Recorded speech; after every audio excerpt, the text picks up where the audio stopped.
We've seen it in the films like Wizard of Oz and Twister, the houses that miraculously survive a powerful tornado. They make for great special effects moments, but in reality, they are as unbelievable as they are improbable. Hi, I'm Chris May, writer, producer, and host of This Day in Weather History from the Weather Network in Canada. It's best to hit the storm cellar if you see one a-coming, because you never know where you might end up in this atmospheric game of roulette.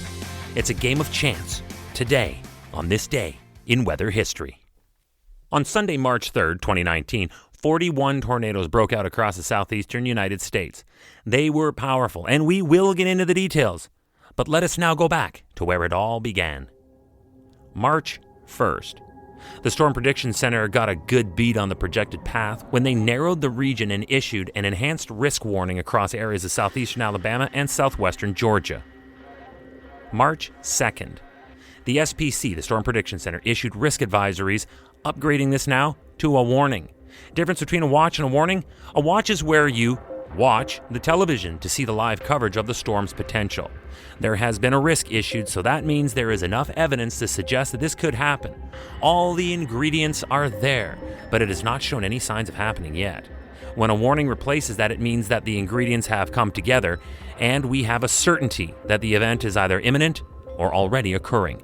This area in the south was now warned that tornadoes were likely. This is where you turn up the volume of the television as loud as it can go so that you can at least still hear the news. But you head to the storm cellar, basement, or inside room with no windows. Bathroom is always number one in apartments and condos. And remember to bring pillows or a mattress to protect yourself from any flying debris that may occur. Remember that This Day in Weather History can be enjoyed a number of ways. Right now, you're listening to the full version of the podcast on your favorite podcast provider. But there is also the daily podcast video short. They're shot right here in my podcast recording studio, so you get that perspective, and oftentimes they will include visuals from that day's event from when it happened in weather history. So after listening to the full story, go and check out the podcast video short on television or online at theweathernetwork.com/weather history. On the morning of March 3rd, the center of an upper-level low was spinning like a top, guided and fueled by a strong jet stream ripping over northern Ontario and heading towards James Bay. For the center to be there, the surface features must have been amazingly strong and fierce. The first of, get this, 41 tornadoes broke out around dinner time, 5 minutes to 7 p.m. local in Chatham, Alabama. But a lot happened next. Over 6 hours, tornadoes ranging from EF0 to EF4 on the Enhanced Fujita scale tore across Alabama, Georgia, Florida, and South Carolina.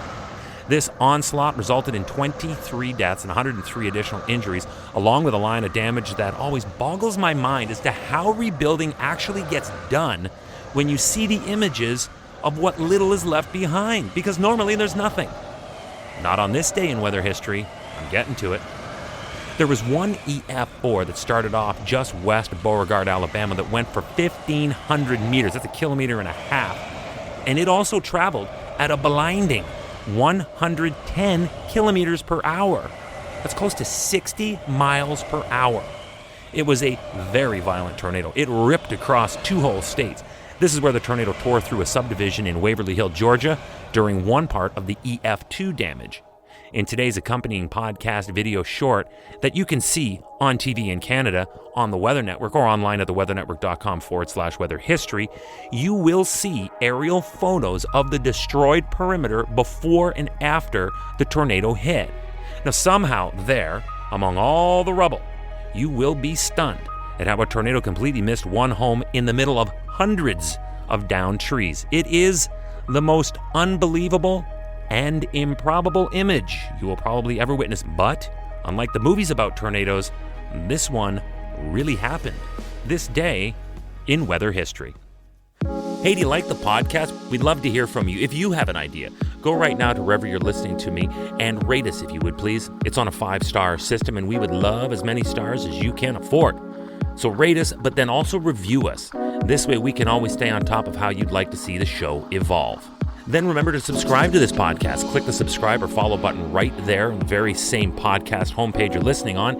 You'll be immediately reminded that the next day is ready to listen to, and you also have access to every episode in the archives. It dates back to June 1st of 2020, so there is a lot that we got to get caught up on this day in weather history. Tomorrow is March 4th, and we will revisit Canada's worst avalanche disaster in history. We will be looking back in time to the 1910 Rogers Pass avalanche that happened just outside Revelstoke in the Selkirk Mountains of British Columbia. And if you're like me and thinking, but there were no cars back then, you would be right. There were trains. Now you're getting it. Be here tomorrow to find out how this played out on this day in weather history with me, your host, Chris May.